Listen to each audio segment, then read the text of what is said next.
கபாலி திரைப்படத்தை சட்டவிரோதமாக வெளியிடும் இணையதளங்களை முடக்க வேண்டும் என சென்னை உயர்நீதிமன்றம் உத்தரவிட்டுள்ளது. இதுகுறித்த கூடுதல் தகவல்களை தருகிறார் நமது நீதிமன்ற செய்தியாளர் ஆனந்த். ஆனந்த், சொல்லுங்க, கபாலி திரைப்படம் தொடர்பாக படக்குழுவினர் தொடர்ந்த வழக்கு குறித்து என்ன தீர்ப்பு வந்திருக்கு? வணக்கம்.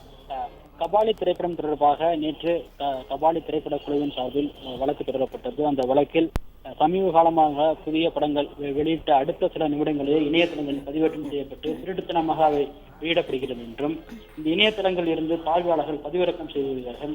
இந்த படங்களை சிடியாக தயாரித்து கள்ளச்சந்தையில் திருட்டுத்தனமாக விற்பனை செய்து வருகின்றனர். இதனால் அதிக பொருட்செலவில் படம் தயாரிக்கும் தயாரிப்பாளர்கள் பெரிதும் பாதிக்கப்படுகின்றனர்.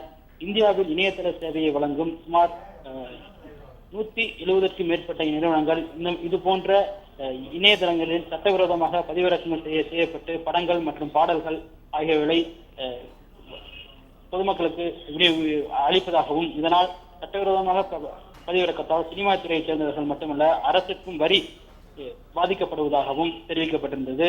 மேலும் கபாலி திரைப்படத்தை சட்டவிரோதமாக பதிவேற்றம் செய்வதை தடுக்க நடவடிக்கை எடுக்க வேண்டும் எனவும், இணையதளங்களில் சேவை வழங்கும் நிறுவனங்களுக்கு இது தொடர்பாக உத்தரவை பிறப்பிக்க வேண்டும் எனவும், கபாலி படத்தை இணையதளங்களில் பதிவேற்றம் இணையதளங்களை முடக்கம் செய்யுமாறும் சேவை நிறுவனங்களுக்கு அறிவுறுத்துமாறு தொலைத்தொடர்பு ஒழுங்குமுறை ஆணையத்திற்கு உத்தரவிட வேண்டும் எனவும் கபாலி திரைப்பட குழுவின் சார்பில் மனு தாக்கல் செய்யப்பட்டிருந்தது.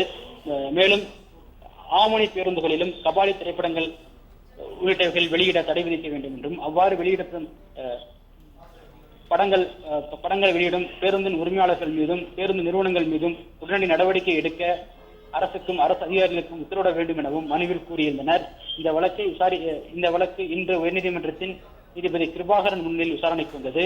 அப்போது மனுவை விசாரித்த நீதிபதி கபாலி திரைப்படத்தின் படங்கள் அனுமதி இல்லாமல் இணையதளங்களில் வெளியிடுவதை தடை விதிப்பதாகவும், இவ்வாறு அனுமதி இல்லாமல் வெளியிடப்படும் இணையதளங்களில் உடனடியாக சேவை நிறுவனங்கள் முடக்க வேண்டும் எனவும், இந்த சேவை நிறுவனங்களையும் இது போன்ற இணையதளங்களையும் அரசு கண்காணிக்க வேண்டும் எனவும் நீதிபதி உத்தரவிட்டுள்ளார்.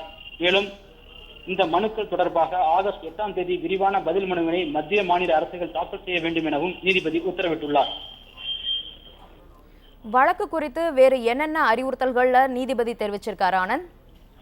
வழக்கு தொடர்பாக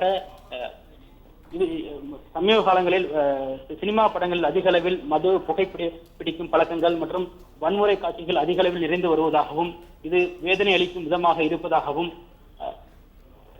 முன்பை போன்ற எம்ஜிஆர் உள்ளிட்ட முன்னணி நடிகரை போன்ற கதை அம்சங்கள் கொண்ட படங்களில் நடிகர்கள் நடிக்க வேண்டும் எனவும், இளைய தலைமுறை ரசிகர்கள் நடிகர்களை போன்று அவர்களை தொடர்ந்து பின்பற்றி வருவதால் இது போன்ற தவறான பழக்கங்கள் அவர்களுக்கும் பரவ வாய்ப்பு இருப்பதாகவும், எனவே இது போன்ற சமூக அக்கறை கொண்ட நிகழ்வுகளை நடிகர்கள் கவனித்து நடிக்க வேண்டும் எனவும், சமூக அக்கறை உள்ள படங்களை தேர்வு செய்து நடிக்க வேண்டும் எனவும், அப்போதுதான் இளைய தலைமுறையினரை சரியான பாதைக்கு அழைத்து செல்ல முடியும் எனவும், நடிகர்களின் அனைத்து அம்சங்களையும் தற்போதைய ரசிகர்கள் பின்பற்றுவதால் அவர்களின் மனநிலைக்கு ஏற்றபடியும் இளைய சமுதாயத்தை போற்றும் விதமாகவும் நடிகர்கள் தங்களுடைய நடிப்பை இருக்க வேண்டும் எனவும், அது போன்ற கதையம்சங்கள் கொண்ட படங்களை மட்டும் தேர்வு செய்து நடிக்க வேண்டும் எனவும் நீதிபதி அறிவுரை வழங்கியுள்ளார்.